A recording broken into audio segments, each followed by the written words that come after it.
ইসলামী আন্দোলন বাংলাদেশ। আমরা আগে বলেছি শুধু নেতার পরিবর্তন, দলের পরিবর্তন করলেই দেশে কোনোদিন শান্তি আসতে পারবে না, যতদিন পর্যন্ত নীতি আদর্শের পরিবর্তন না হবে। 2 নম্বর জমিতে 1 নম্বর ফসল হয় না, 2 নম্বর উস্তাদের কাছে 1 নম্বর ছাত্র গঠন হয় না, ঠিক 2 নম্বর নেতার কাছেও দেশ কোনোদিন 1 নম্বর হতে পারে না। শুধু আমরা চেহারার পরিবর্তন করি, আমরা শুধু হাতের পরিবর্তন করি, কিন্তু চাঁদাবাজকে পরিবর্তন করি না। এক ওসি চলে যায়, এক অফিসার চলে যায়, কিন্তু দেখা যায় সেখানে দুর্নীতি যায় না। কারণটা কি? অফিসার ট্রান্সফার হলে হবে না, সেখানে মানুষ আদর্শ ভিত্তিক, ন্যায় ভিত্তিক, চরিত্রবান লোক যতদিন পর্যন্ত চেয়ারে না বসবে ততক্ষণ পর্যন্ত এদেশ কোনোদিন নীতি আদর্শের কোনোদিন প্রতিফলন ঘটবে না। দেখেন, আমাদের 2 দিন আগে 2 দিন পরে সময় নিয়ে আমাদের কোনো মাথা ব্যথা নেই। আমরা চাই একটা নিরপেক্ষ গ্রহণযোগ্য নির্বাচন। এবং দেখেন, হাবিব আউয়াল সাহেব যিনি সিইসি প্রধান ছিলেন, তিনি স্পষ্ট বলেছেন যে এই বর্তমান সংস্কার ব্যতীত যদি নির্বাচন হয়, 1000 বছর নির্বাচন করলেও কোনোদিন সুষ্ঠু নির্বাচন হবে না। এর জন্য আমরা মনে করি 2 দিন আগে 2 দিন পরে এটা বহুত বড় দেখার বিষয় না। আসলে সংস্কার ব্যতীত যদি নির্বাচন করে, সেই নির্বাচন গ্রহণযোগ্য নির্বাচন হবে না, সুস্থ নির্বাচন হবে না।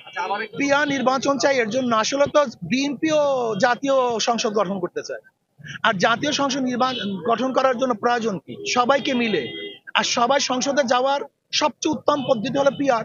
পিয়ার যদি নির্বাচন হয়, পিয়ার সিস্টেমের সংখ্যানুপাতিক হারে নির্বাচন হয়, তাহলে সকল আদর্শের মানুষগুলি সংসদে যেতে পারবে, তাহলে সর্বজনীন সংসদ হবে। আর সর্বজনীন সংসদ যদি হয়, তখন প্রত্যেকের দাবি দাওয়া সংসদে পেশ করতে পারবে, রাস্তায় হরতাল করতে হবে না। আমি মনে করি মব এটা খুব খারাপ একটা জিনিস, কিন্তু মব কেন হয় এইটার দিকে লক্ষ্য রাখা উচিত। মব তো আওয়ামী লীগের আমল হয়েছে। আপনি কি মনে করছেন আয়নাঘর কি মব নয়? নির্বিচার মানুষকে যখন হত্যা করে সেটা কি মব নয়? যখন মানুষকে গুম করে সেটাও কি মব নয়? এরকম অত্যাচার অবিচার তো আমিও তো মবের শিকার হয়েছিলাম, আমাকেও তো অ্যাসাল্ট করা হয়েছিল। কাজে আমি মনে করি যে মব এই সংস্কৃতি বন্ধ করা উচিত, আর মব যেন না হয় সেই ব্যবস্থা গ্রহণ করা উচিত।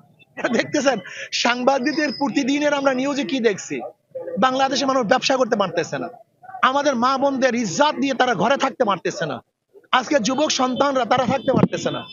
আজকে দেখা যায় বিএনপির কি গুণ, দেখেন পাবলিক বলছে, আমি বলি না, বিএনপির কি গুণ, 9 মাসে 150 খুন, চাঁদা তুলে মল্টনে চলে যায় লন্ডনে।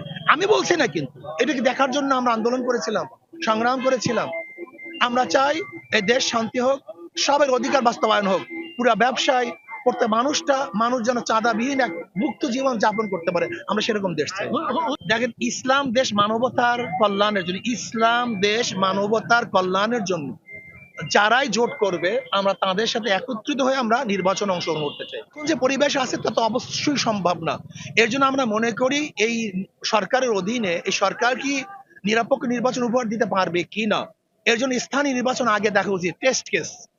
যদি দেখি স্থানীয় নির্বাচন সুস্থ হয়েছে, তাহলে আমরা বিশ্বাস করব জাতীয় নির্বাচন সুস্থ হবে। এর জন্য আমরা মনে করি জাতীয় নির্বাচনের আগে স্থানীয় নির্বাচন দেওয়া উচিত। ধন্যবাদ। আমরা আস্থা রাখতে পারতেছি না, প্রশাসন এখনো ঢেলে সাজানো হয়নি, এখন প্রশাসনের সংস্কার আসে নাই। আমরা তো 3টা দাবি নিয়ে আন্দোলন করেছিলাম, সংস্কার এবং নির্বাচন এবং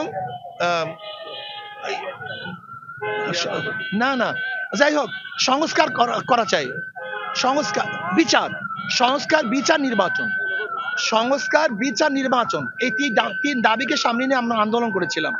সংস্কার ব্যতীত কোনো অবস্থা দিয়ে দেশে গ্রহণযোগ্য নির্বাচন হওয়া সম্ভব।